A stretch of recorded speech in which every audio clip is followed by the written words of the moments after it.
Vice chairman Korangi town, جی ہاں، اور وہ بھی محمد زرعی ایوان، انہوں نے آج بھی میونسپل کمشنر غلام فرید سے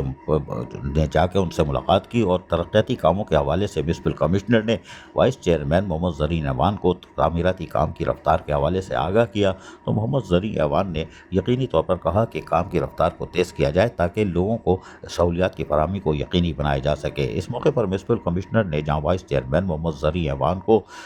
بتایا کہ کورنگی ٹاؤن کی حدود میں جاری ترقیاتی کاموں کی رفتار کا وہ خود جائزہ لے رہے ہیں اور یقینی طور پر کام کو مکمل کروانے کی بھی کوشش کر رہے ہیں۔ بعد ازاں وائس چیئرمین کورنگی ٹاؤن محمد زرعی ایوان خود بھی جگہ پر پہنچ گئے اور یونین کونسل قیوم آباد میں زیر تعمیر ٹینک کی چھت بھرائی کے کام کا معائنہ کیا۔ اس موقع پر وائس چیئرمین کورنگی ٹاؤن محمد زرعی ایوان نے تفصیلات سے جہاں آگاہ کیا، وہیں قیوم آباد کے اندر جہاں آج ٹینک کا کام آخری مراحل میں ہے اور ٹینک کی چھت کی بھرائی کا کام ہو رہا ہے،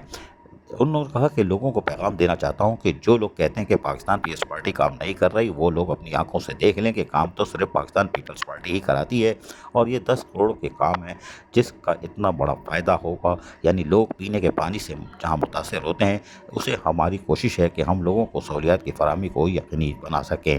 منورٹی کے لوگ وہ ہیں جو عرصہ دراز سے پانی کے لیے ترس رہے ہیں۔ اس کے ساتھ ساتھ قیوم آباد کے آخری گلیوں میں سیکٹر بی اور اس کے ساتھ کے جو سیکٹر ہیں، ان کا دیرینہ مسئلہ بھی اس ٹینک کے بننے کے بعد حل ہو جائے گا۔ یہ 1,64,000 گیلن پانی کا ٹینک ہے اور جلدی اس کام کو مکمل کر کے لوگوں کو سہولیات کی فراہمی کو یقینی بنایا جائے گا۔ یقینی طور پر انہوں نے کہا کہ چیئرمین کورنگی ٹاؤن محمد نعیم شیخ یقینی طور پر لوگوں کو سہولیات کی فراہمی کے لیے دن رات کوشاں ہیں، اور یقینی طور پر آپ دیکھ سکتے ہیں کہ آج بھی